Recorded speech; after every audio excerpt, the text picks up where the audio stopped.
In this video, we're going to cover a demo of the cloning feature within DataForge.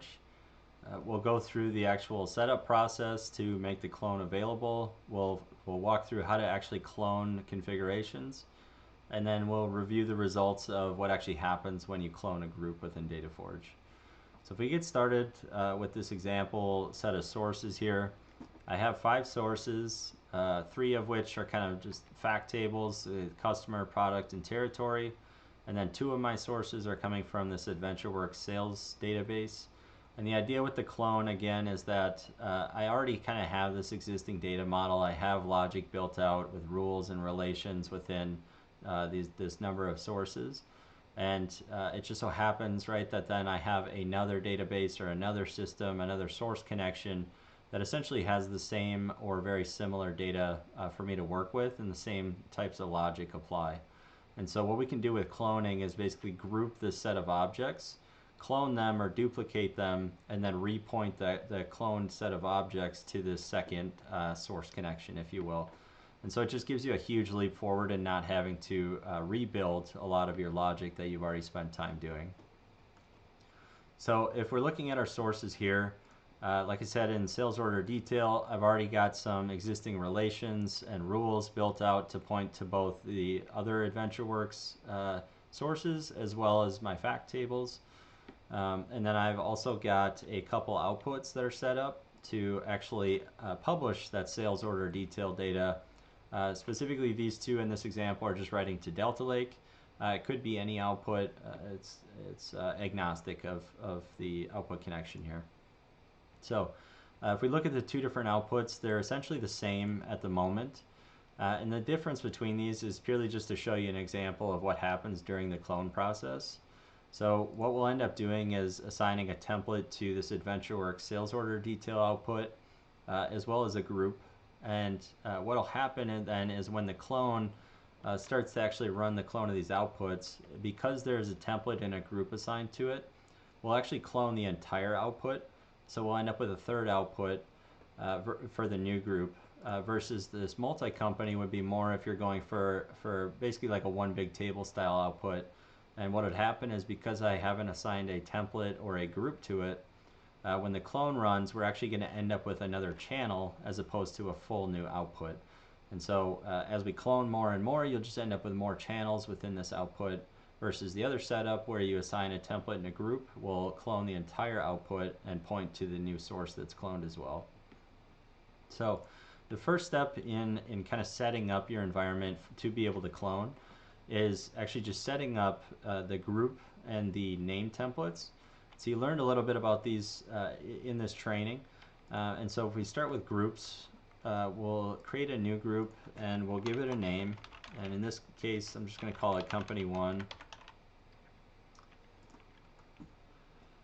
And so now that I've got my group, I can start actually going through and creating my name templates. And the idea with these name templates is you're essentially creating one template for each object within DataForge. So for example, I'm going to create 2 different source name templates. I'm going to create one output name template, and then I'm going to create 2 connection name templates, one for the source connection that was used, and then one for this output connection that's used. And so those connections also get cloned or duplicated. So again, it's easy for you to kind of repoint that new group of data. So starting out, we'll create our source name templates. So we click new, and you'll see this group token that starts in here, and that basically just gets substituted with that group name that you already created and you're going to assign to your different sources. And so we're going to create sales order detail, and then we'll go back and create one for sales order header. Okay, and so now that we've got our source name templates and we've got our group, we can actually go to our sources and apply these. So when we open our source, we go to the settings page. You'll see this group drop down in the source template. So in here, we're going to select the Company 1, and then we'll select this sales order detail. And what you'll see is this manually added source name that I had previously is going to get basically forced to follow that template naming scheme. So if we save that, then this source gets substituted to Company 1 sales order detail, and then we'll do the same thing for our other source for sales order header. And so now we've got our two sources templated. And now what we can do is go back to our name templates. We'll create one for the output. So this one's just going to be called sales order detail. And you'll see this view name in here. And so this is actually going to be used if you had a virtual output. And it would actually replace the view name of that new output that gets cloned. So we'll save this. And again, now that we've got our output name template, we can go to our output in the settings, same spot. So we'll select our group, we'll select the output name template, and we'll save this. And then lastly, we're going to set up name templates for our connections. And so I will click new here on the connection name templates, and we'll call the first one just sales. So this is going to be coming from that AdventureWorks database, so it'll be company 1 sales. And then we'll also create one for the output where we're just writing to Delta Lake. So we'll create this. And again, now that we've got those, we can go to our connections and we can actually apply the group and that connection template. So we'll save that and then go to our output connection and save that. Okay, and so now we've got kind of all of our top level objects templated in our sources, our outputs, our connections. The last thing that we want to do is actually go through and template all of our rules and relations for the objects that we want to be cloned that are going to be included in that group. And so, you know, there's two different ways to go about this. In this example, which is probably more common, you've already kind of built your data model. You have your rules and your relations. You know that you just need to template them so that you can clone them again. The other way to do this is to actually kind of build your templates from scratch.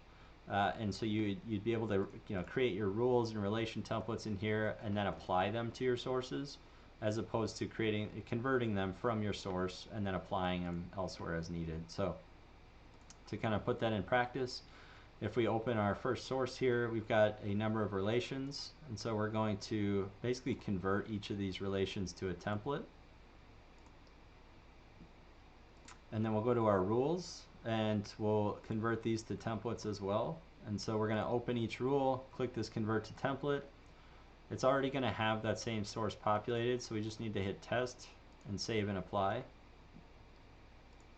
And we'll do the same thing for this second rule. If I refresh, you'll be able to see that this is it is now templated.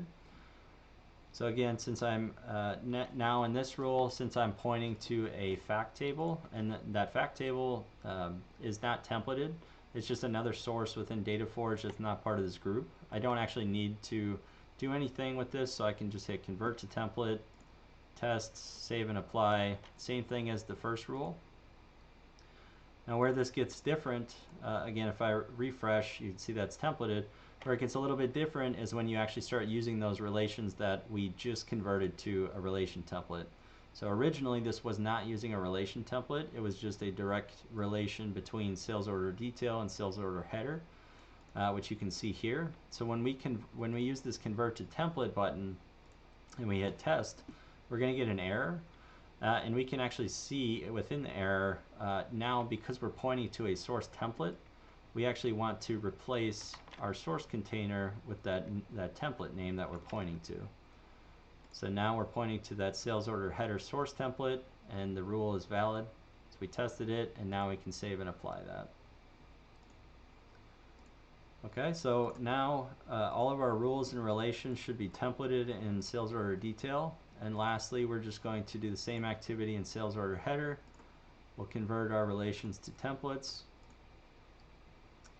And then in this case, I don't have any rules set up. So we're all done now with our two sources. So we've got our sources all templated, we've got our connections all templated, and we've got our output templated here. And so we're actually ready at this point to go ahead and do the clone.